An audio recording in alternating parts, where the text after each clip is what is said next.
പ്രഭാസ് നായകനാകുന്ന പുതിയ ചിത്രം രാജാ സാബ് എന്ന സിനിമയിലെ സഹാന എന്ന ഗാനത്തിന്റെ റിലീസ് ചടങ്ങിനിടെ നടി നിധി അഗർവാൾ ആൾക്കൂട്ടത്തിന് നടുവിൽ കുടുങ്ങി.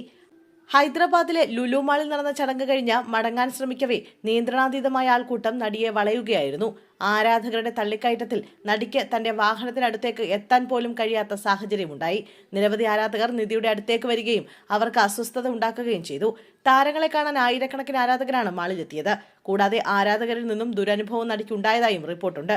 പരിപാടി കഴിഞ്ഞ് പുറത്തേക്കിറങ്ങിയ നടിക്ക് ചുറ്റും ആരാധകർ തടിച്ചുകൂടി. ചിലർ നടിയുടെ വസ്ത്രമടക്കം പിടിച്ചു വലിച്ചു. ഇതിന്റെ ദൃശ്യങ്ങൾ വ്യാപകമായി സമൂഹമാധ്യമങ്ങളിൽ പ്രചരിക്കുന്നുണ്ട്.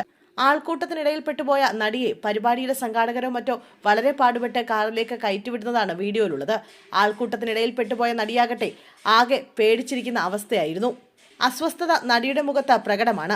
ഏറെ പാടുപെട്ട കാറിലേക്ക് കയറിയതും വസ്ത്രമെല്ലാം റെഡിയാക്കി ആശ്വാസത്തോടെ ഇരിക്കുകയാണ് താരം. ഇൻസ്റ്റഗ്രാമിലാണ് ഇതിന്റെ വീഡിയോ പ്രത്യക്ഷപ്പെട്ടത്. നിരവധി പേരാണ് കമന്റുമായി എത്തിയത്. ആരാധകർക്ക് എന്തും കാണിക്കാനുള്ള അധികാരമില്ലെന്നും താരങ്ങൾക്കും സ്വകാര്യതയുണ്ട് എന്നുമൊക്കെയാണ് കമന്റുകൾ. അതേസമയം പരിപാടിയുടെ മാനേജർമാർ ഒത്തുചേരലിന് ആരുടെയും അനുമതി വാങ്ങിയിരുന്നില്ല. വലിയ ജനക്കൂട്ടത്തെ നിയന്ത്രിക്കാൻ ഔദ്യോഗിക സുരക്ഷാ ക്രമീകരണങ്ങളൊന്നും ഒരുക്കിയിരുന്നില്ല എന്നും പോലീസ് പറഞ്ഞു. മാരുതി സംവിധാനം ചെയ്യുന്ന രാജാ സാബ് എന്ന ഹൊറർ കോമഡി ചിത്രത്തിൽ പ്രഭാസിനൊപ്പം സഞ്ജയ് ദത്ത്, മാളവിക മോഹൻ എന്നിവരും പ്രധാന വേഷത്തിലെത്തുന്നുണ്ട്. ജനുവരി 9-നാണ് ചിത്രം തിയേറ്ററുകളിൽ എത്തുന്നത്. ഹൈദരാബാദിലെ സംഭവത്തെക്കുറിച്ച് നടിയോ ചിത്രത്തിന്റെ നിർമ്മാതാക്കളോ ഇതുവരെ ഔദ്യോഗിക പ്രതികരണങ്ങൾ നടത്തിയിട്ടില്ല.